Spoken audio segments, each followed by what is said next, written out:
Welcome to How You Pictured It, the podcast for creative entrepreneurs ready to grow their business in a way that feels good. Here you'll find actionable tips and tools to create the business and life you pictured. I'm your host, Kate Hyde with Dear Kate Brand Strategy. Let's get started. One of the biggest mistakes that I see small business owners make is diagnosing problems in their business by looking at the wrong symptoms. Hi, I'm Kate with Dear Kate Brand Strategy. I've been a small business owner now for about 13 years, and I love helping other small business owners grow through their business journey by sharing the mistakes that I've made and helping you bypass some of that messy middle. Today, we're going to be talking about finding the right data and the symptoms of problems in your business and how we can more accurately diagnose what's going on so we can fix it better. The most common example I see of this problem is in like Facebook groups or whatever, when someone's raised their prices and then all of a sudden they feel like they're not getting inquiries, they're not getting sales. And to them, the thing that's changed is their pricing. So they automatically assume that, oh, my prices are now too high. I can't book clients at this price. I have to do something. I have to bring my pricing back down. But they're really not seeing the full big picture of what might be happening. It really could be a whole host of issues that are happening, though, as you've increased your pricing that are causing this lack of inquiries. For example, it could be that you're still targeting the lower budget clients and you need to speak more to the people that have the money to spend with you. It could be that you have increased the value of what you offer. You've increased the price of it, but you haven't increased your explanation of what it is that you offer. It could be that people are not even seeing that pricing page, that you're not having enough traffic or eyeballs on your site to even get to that pricing page. So it's not the price that's the problem. It's more of a traffic and visibility problem.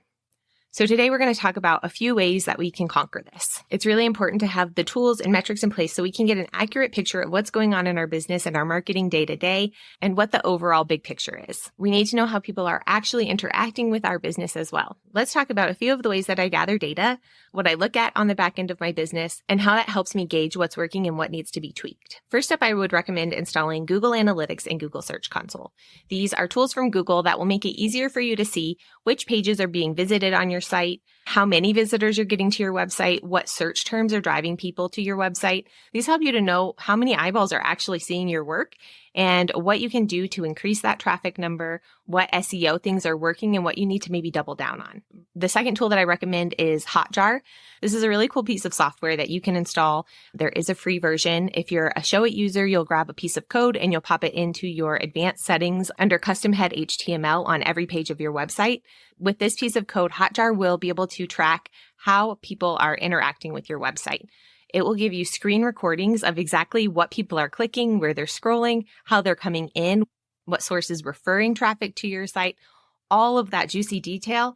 Plus, you'll get like a realistic live version of how that's happening. I love to see how people are scrolling, what they're reading, and you can watch like people's mouse move. You can see what they're clicking. You can see how people get from one page to the next, and then ultimately where you're losing them to. You can also get heat maps with this tool.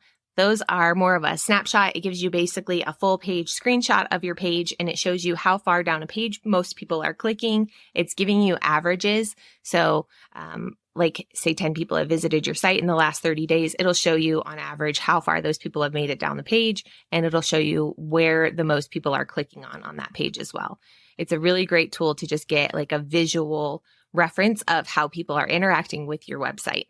I do recommend that in addition to the Google tools, because like Search Console really shows you what search terms are driving traffic to your site, how many people are seeing your site as an impression in search results, and then how many people are clicking to your site from those search terms. The next piece of data that I'm going to look at is going to be email statistics. I'm going to look at how many people are coming into my list every week, every day, which of my opt-ins are maybe driving people.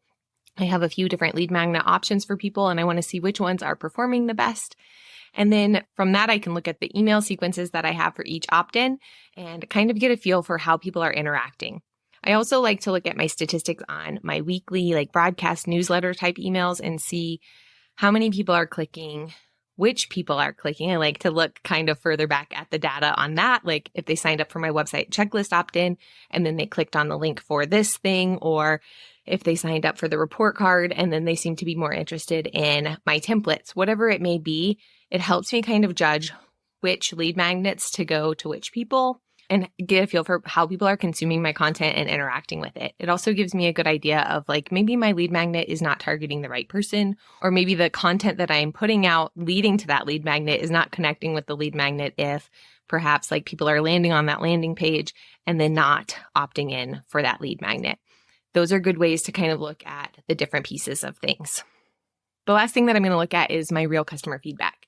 Once I've gotten an inquiry, I want to look at what it is that they're reaching out to me for. I want to read through that inquiry and be clear on what it was that attracted them to me. And that helps me know how to put more of that out into the world to get those people.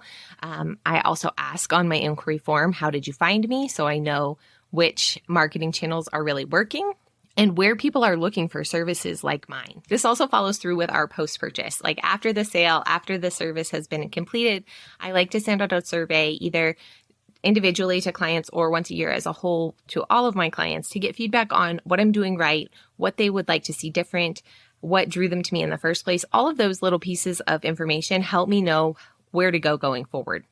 If it was a client that I really loved working with, I want more feedback from them because I want more people like them. I want to know what attracted them, how to get more people just like them into my doors so that I can continue to work with those great people. When we have all of this data, we can get a more accurate picture of what's going on.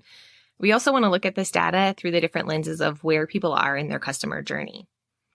Let's talk about some common problems that happen throughout a sales funnel. First, we're going to talk about the awareness stage. Next is the interest stage, the desire stage, and then the action stage.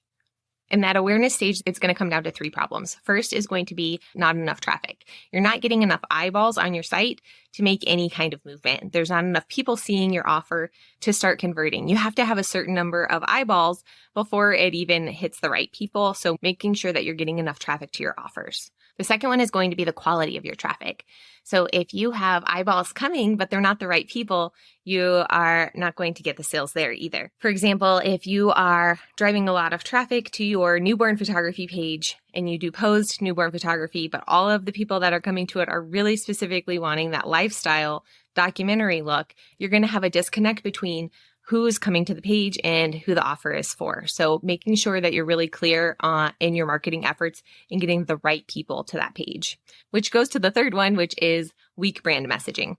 So we're getting people to the page. We want to make sure that the message is clear. We want to make sure that our offer and the people coming to it align and that we're conveying our value. If we're not conveying the value of our offers, people are going to drop off a lot quicker. Next up is the interest stage. So in this stage, some of the problems could be a lack of engaging content. We've got people here. We can get them to kind of see our value. We've got the right people on our page, but there's no content to keep them flowing through.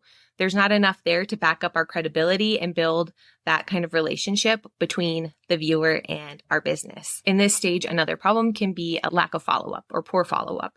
At this stage, they've expressed some interest in your business. They're inquiring, and maybe the response that you're giving them, the inquiry response, isn't answering all their questions, isn't timely enough, or they need a little nudge post that first inquiry email. So if they're inquiring, you're sending them an inquiry response and you're not following up again to say, hey, did you get my email? That could be another place where you're losing people. Another thing that can be happening in this stage is tech issues. So it could be something like their emails are landing in your spam, your emails are landing in their spam, or you don't have systems in place to make sure that they're getting through the right funnel and getting the information that they need.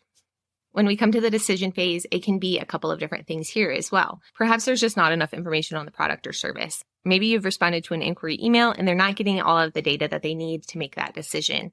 Or perhaps your sales page has just not enough detail for them to get to that final yes. It could also be that there's a lack of social proof. If you don't have testimonials or reviews, it can be harder to build that trust with people. The third thing here under the decision stage is going to be your competitive advantage or disadvantages, your competitors' disadvantages. Here we want to make sure that we're explaining how our offer differs from our competitors and maybe things that they've tried in the past before. A lot of times people are coming to you because what they've tried previously hasn't worked, and we need to acknowledge that that is a real circumstance. In the final stage, the action stage, a few things that are stopping people from buying are hidden costs. So maybe there's a shipping fee or taxes that they didn't realize were going to happen. There could be a lack of payment options. So maybe they need a payment plan, or they need to use PayPal or a credit card or a check, and those are not things that you've thought to offer.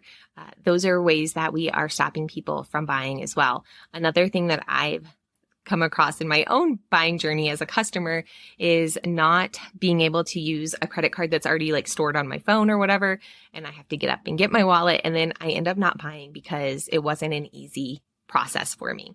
So anything that can make that checkout process less complex, easier, is a huge benefit to you as a business owner and something that we often maybe overlook. It's a great idea to run through your own checkout process multiple times and see how it works. I would also recommend, again, if you're using Hotjar, you can look and see like people are getting to that checkout page, but then they're not buying. You can kind of see what's stopping them from buying there too. Now, across all of the stages, there are some things that can happen. It can be inconsistent communication or like a lack of clear message that follows from that interest to buying stage. We want to make sure that our voice and our message are clear across all of those channels. It makes it easier for people to buy and it builds that trust. The other thing that can happen throughout is that responsiveness, making sure that you're responding to inquiries quickly, responding to DMs and all of those things as well. Those things will help you get people through that sales funnel more effectively. So with all of those data points that we've installed and that we're looking at regularly, we should be able to kind of diagnose these problems throughout our sales funnel more clearly. And when we have all of that data to back up our decisions, it makes it easier to make decisions. It also makes our decisions more effective. I hope this has been helpful in letting you see how you can diagnose some of those problems in your small business by looking at the actual symptoms and not just kind of what we think might be happening, what we've changed, and getting that real raw data and really diagnosing what those problems are. Thanks so much for listening to this episode of How You Pictured It. If you found this episode to be helpful, I would love for you to share it with a friend. Take a screenshot of the podcast and share it to your Instagram stories. Tag me at Dear Kate Brand Strategy. I'd love to hear your thoughts. As always, you can support the podcast for free by subscribing and leaving a review in whatever podcast player you're listening in. Thanks so much for being here. I can't wait to talk to you again next week. Have a great day.